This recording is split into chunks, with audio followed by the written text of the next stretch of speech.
જય શ્રી કૃષ્ણ. હું શરૂમાં વિડીયા મેકતી ને ત્યારે આમ ગણ્યા ગાંઠ્યા વ્યુઅર્સ આવે અને ગણી ગાંઠી લાઈકો આવે.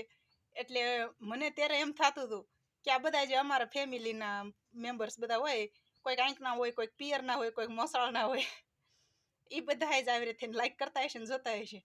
પણ પછી અમુક અમુક ટાઈમે કે એવો પ્રશ્ન થાય, સામેવાળા ફોન કરે ને કાંઈક એવો પ્રશ્ન થાય તો આપણે એમ કહેવાય કે વિડીયો આવ્યો જ છે, જોયો નથી? તો એમ કે ના હો, હમણાંથી જોયા નથી. હાલું ત્યારે એમ થાય કે આ બધા વિડીયા આપણે એને આગળ લાવવા વાળા તો બીજા જ હોય છે. પોતાનાઓને તો ખબર નથી હોતી. ઘણી વખત એવું બન્યું અમારે કે ગમે એનો ફોન આવ્યો હોય ને કંઈક વિડીયો વિશે પૂછ્યું ને તેમ કહીએ ના હો, હમણાંથી જોયા નથી કાંઈ. અમે તો ખોટા વેમમાં જીવતા હતા કે આપણે આગળ લાવે છે, પણ હા ખોટા નીકળ્યા અમે તો. જય શ્રી કૃષ્ણ. ખુશ રહેજો.